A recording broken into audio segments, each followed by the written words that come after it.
let's update the other ones to receive posts as well. So we've already updated the content here that's being sent over to the jQuery, and I'm actually going to change this from form. I'm going to just call it form D so that we just have something different other than form.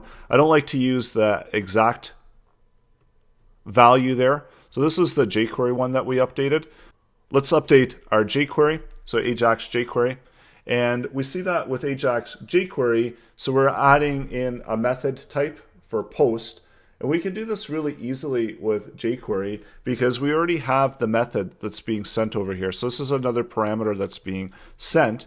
And we can also utilize data. And let's grab the data from our HTML and we're going to just serialize it. Because jQuery has this really cool functionality where we can serialize our data. So that makes it a lot easier to send that information over. So we're not going to even make use of the form D. We're just going to simply serialize the data from the form. And there's also the method that's being passed in. Also with jQuery, I wanted to add in that option if it fails. So if something happens to our request, it doesn't go through properly, we know that we've got a failure here. So we'll do jQuery error. And it'll pass through all of the rest of those, the response and the XHR status as well. So that will come back as an error as well. So really, that's all we have to do for jQuery. And this serialize actually is much better than the form. So let's update that. And I'm going to simply serialize the form. I know that I've got some jQuery mixed in here with the JavaScript, but this is going to provide much better functionality. Because the way that jQuery serialize works is it turns it into a form format. So serialize actually transforms that data, and we'll console log it out so we can take a closer look. It's going to transform it into form D. Form D is the same as serialize, so let's update it over here as well.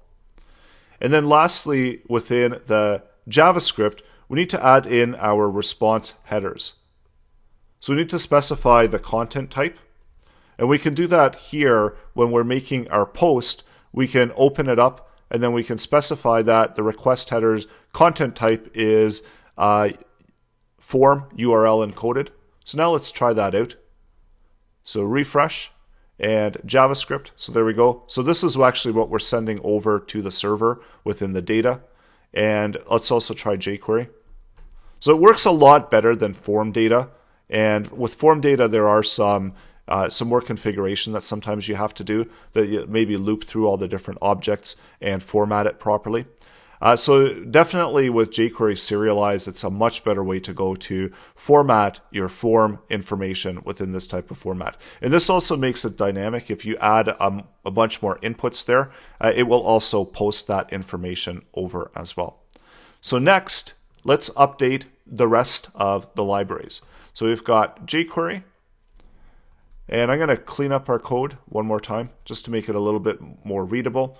So we've got Axios and Fetch still left to go. So let's update our Axios library. So that's coming up next. We're going to do the post in that one as well.